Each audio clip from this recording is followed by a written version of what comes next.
তারিখ উপজেলা কেন্দ্রিক কেউ আন্দোলন করতে পারে নাই, পটিয়া থেকে আন্দোলন হয়েছে। কিন্তু সব থেকে অবহেলিত এই সরকার, যেই সরকারে আসছে না কেন, শুধু আমাদের গরিব মানুষদের, গরিব দুঃখীদেরই, সাধারণ মানুষদের কষ্ট হয়েছে। এই সরকার আসুক, ওই সরকার আসুক, ইংলিশ সরকার আসুক, যে সরকার আসুক না কেন, আমাদের গরিব দুঃখী মানুষদের কষ্ট হয়েছে। আমি সমন্বয়ক পরিচয় করে জানি, সাধারণ মানুষ পরিচয় গেছিলাম।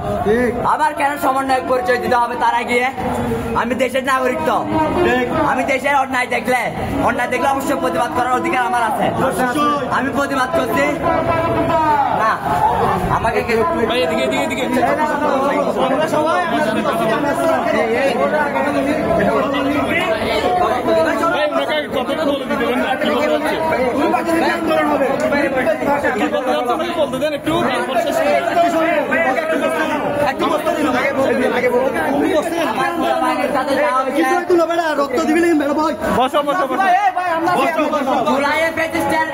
ওরা পর্যন্ত আমাদের গায়ে হাত দেওয়ার সাহস করে নাই।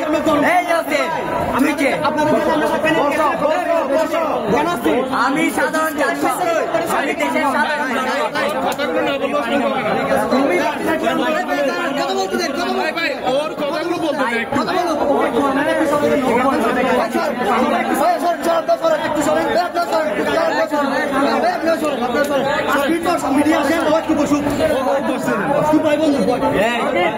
আমার শান্তভাবে থাকতে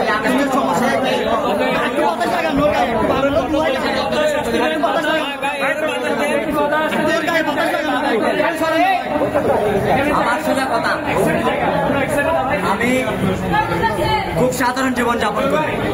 এসব প্রভাব খাটিয়ে কোনো কিছু করার আমার কোনোদিন ইচ্ছা ছিল না।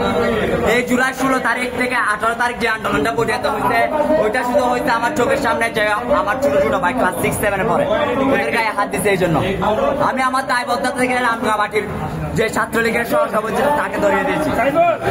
ওসির কোন রাখছে আমাকে আঘাত করার অধিকার রাখে? আমি কেন ওকে সমন্বয় রাখবো? উনি আমাকে বলছেন তুমি সমন্বয়ক পরিচয় দাওনি কেন? আমার কেন সমন্বয়ক পরিচয় দিতে হবে? আমার কেন? আমি দেশের সাধারণ নাগরিক। আমার কেন কোন লীগ, কোন দল, কোন জাতির পরিচয় দিতে হবে? আমি বাঙালি, আমরা বাংলাদেশি, আমি এদেশের নাগরিক।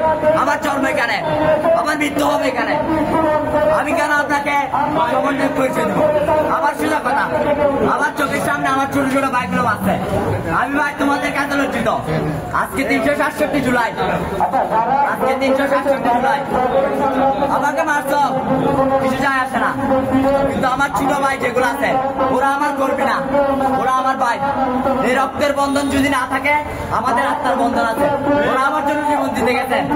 জুলাই, আরেক জুলাই এসে কেন ওদের আমার পিঠায় আমার মার খেতে হবে? আমার কেন অন্যায় শিকার হইতে হবে? আমি সাধারণ মানুষের অধিকারের জন্য এটা করছি। আবার দেখি সেই সমাজে বৈষম্য। আপনি সেটা সমন্বয়ক দিয়ে বলেন, বিএনপি নেতা দিয়ে বলেন, এনসিপি নেতা দিয়ে বলেন, গণ অধিকারের নেতা দিয়ে বলেন, জাসিম নেতা দিয়ে বলেন, শুধু আমাদের উপর বৈষম্যটা থেকে যাচ্ছে। সাধারণ মানুষের কোনো কদর নেই এই দেশে। সবসময় যে সরকারে আসলে গেল আমাদের সাধারণ মানুষের কষ্ট। আমার এই অন্বেষণ শুধু আমাদের ছেলেদের বিচারের জন্য না, আমি এর মাধ্যমে সরকারকে জানিয়ে দিতে চাই বৈষম্যটা কোথায় দূর হয়েছে, কোন জায়গায়। পটিয়া থানার ডাকাত, সাতকানিয়া থানায়, লোহাগাড়া থানার ডাকাত, পটিয়া থানায় এনে কি আপনি এসব করছেন? আমার সোজা কথা, আমাদের রক্তের উপর আপনারা উপদেষ্টা হয়েছেন না, উপদেষ্টা হয়েছেন, আপনার ক্ষমতায় এসেছেন।